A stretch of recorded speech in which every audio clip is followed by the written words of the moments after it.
perform capacity planning, we have 4 steps. The first is to forecast our demand, and we have a medium or long-term forecasting horizon, so 1 to 5 years or even longer. We then calculate our capacity requirements that are based on that forecasted demand. So what do we need to meet that forecast? We compare that to our current capacity. The last step that we do is we look at if and how we are going to bridge the gap. And so we have to look at the alternatives. What are some methods for bridging the gap? We need a way to evaluate those alternatives, and we need to make a choice. So let's talk about some of the things we would consider when it comes to dealing with that gap between your current capacity and the capacity required by your forecast. So the first thing you want to consider is that you've designed flexibility into your system. So have you provided for future expansion? Don't start already at full capacity. So if you think about a local elementary school or a middle school, in central Alberta, what we find is that typically when they build that new school, it's already at full capacity. There's already a waiting list. And so they have to add mobile buildings, and as soon as you finish building one school, you really need to start building the next. So if we design some flexibility in the system, if we leave a little excess capacity at the beginning, then it allows for future expansion. It gives us a little wiggle room, a little room for growth. We look at, for example, at hospitals. If hospitals start at full capacity, so if you think, okay, a hospital has both an emergency room and it has wings with beds for longer stays. Now, if it started at full capacity, if every bed was full, then the hospital could not accept a single person into the emergency room, because if they came in for emergency care, some of them would need a hospital bed. And so if you have no beds available, then your emergency room cannot be open. So you need to design flexibility in this system to allow for changes in the future. We need to differentiate between new and mature products. So we need to look at where we are in the life cycle of the product. So if we think about the life of a product, we have the introduction of a new product, we have that growth phase, maturity, and decline. So if we look at this in terms of sales, we see a sharp increase in sales, it flattens out when it hits maturity, and then starts to decline. Well, how much excess capacity you are going to put in depends on where you are in the life cycle of your product. If you've already hit maturity and you're starting to decline, then you don't need excess capacity. In fact, you can be at full capacity, and you know that over time, likely you're not going to need all of what you've built. But if it is a new product or it's in that growth stage, then you need to plan for that increase in demand for your product in the future and make sure you have some increased capacity, some excess capacity going forward. When we look at capacity planning, we need to take a big picture approach. We need to recognize that when you change the capacity in one part of your production, it will impact others. And so we have to take into consideration any imbalance created by the bottlenecks. So let's think about a hotel, for example.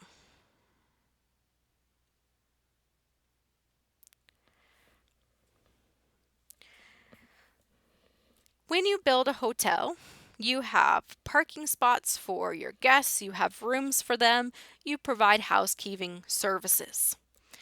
If you plan to increase your capacity at your hotel by building a new wing with additional rooms, you need to do what is called capacity balancing. You need to recognize that to increase capacity, we can't just increase the number of rooms, we're also going to need more parking, we're going to need more housekeeping, we're going to need more people available at the front desk to check them in. If you don't have balance, so if there is an imbalance in your capacity, then you will create bottlenecks. For example, you may have all those extra rooms available at your hotel, but if all your customers have to wait because you can't clean them fast enough, then you're not able to provide that service.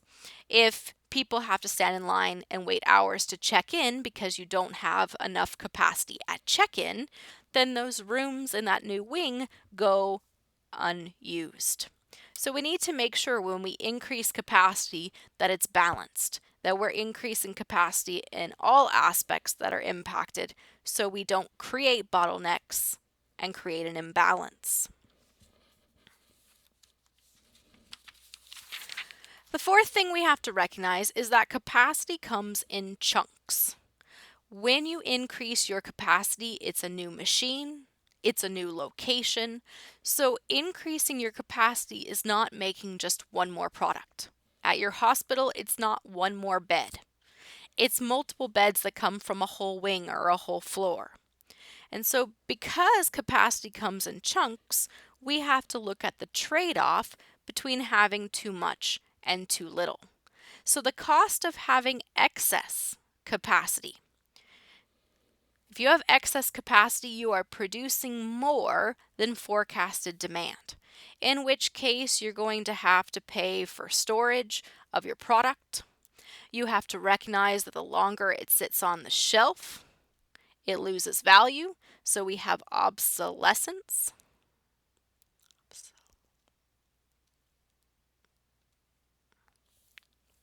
It goes obsolete, it loses value. And so those are costs of having too much capacity.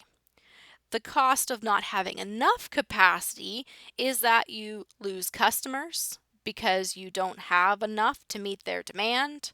You have to pay to expedite delivery. You have to pay overtime. And so there are costs. And so for your company, you need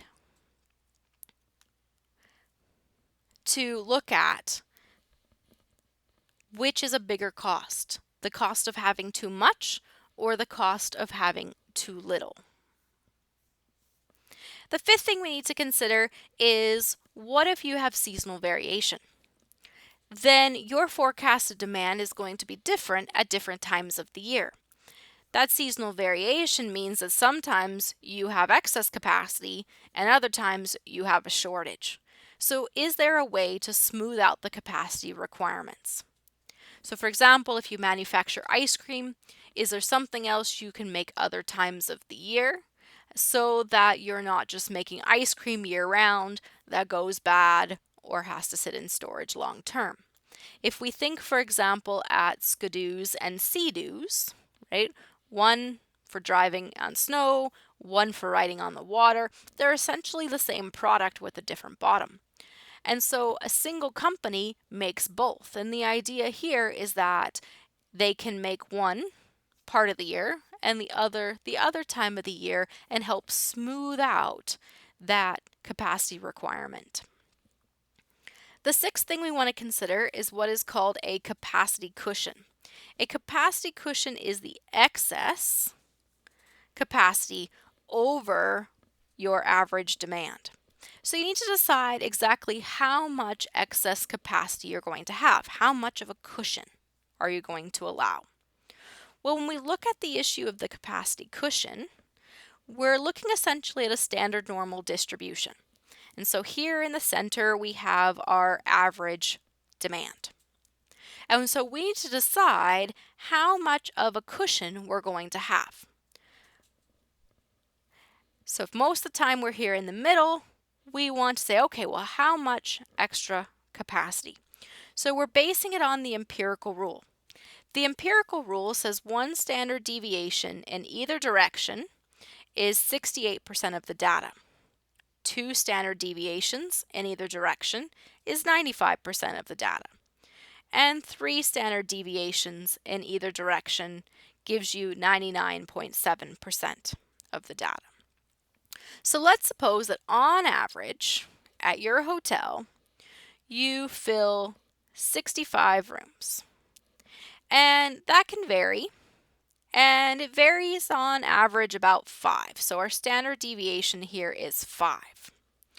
If we want to create a capacity cushion that would give us enough rooms 95% of the time, then we would take 65 and we would add and subtract 2 standard deviations.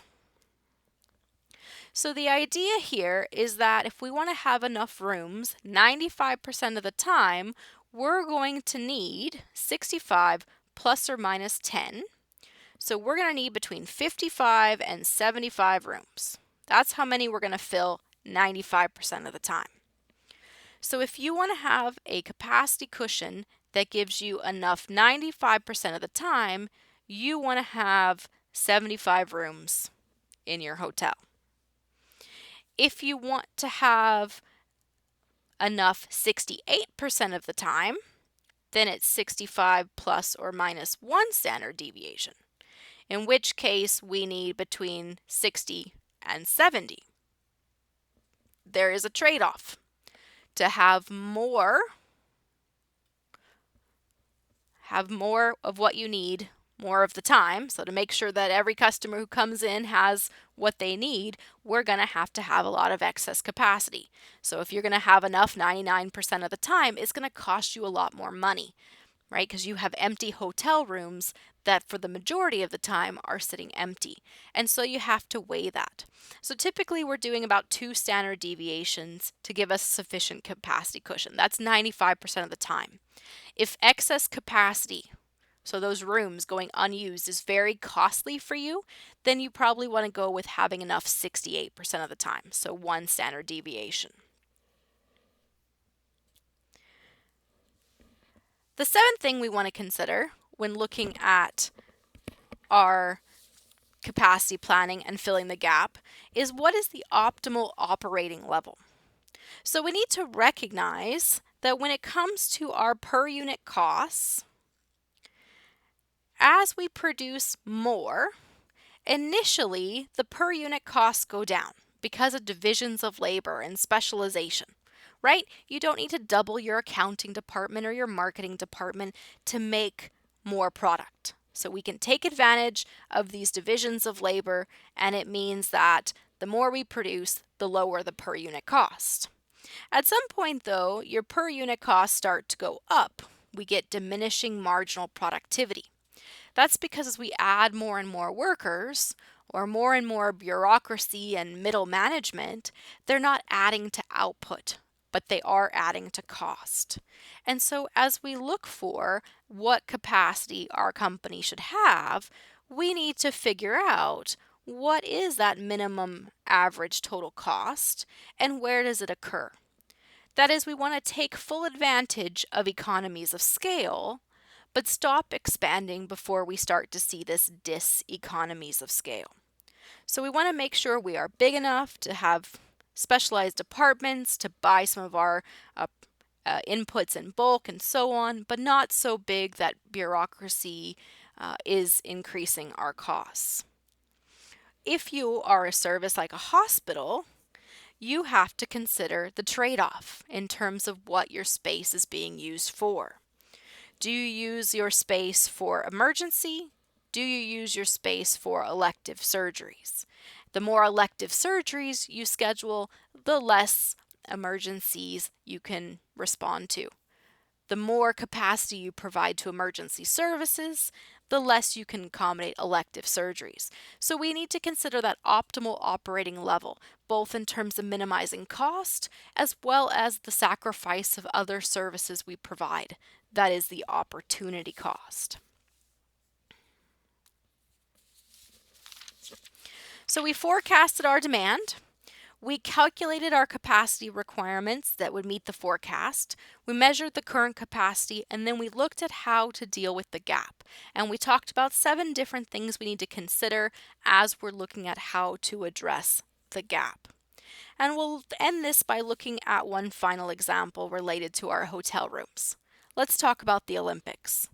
Calgary is looking at bidding for the 2026 Olympics. So is Los Angeles in California. Well, if we look at previous Olympics, for example, in Rio, they added 15,000 hotel rooms. So, what do you have to consider when you're deciding to increase that capacity? You have to look at the forecasted demand, not just for the event, but in the future. After the Olympics in Lillehammer, Norway, 40% of the hotels went bankrupt. Why? Because they increased their capacity for the Olympics, but then after the Olympics ended, the hotels were not being filled. They didn't need that space. If we look at the last time that Los Angeles hosted the Olympics, this was the only Olympics that was actually profitable for the city it was in.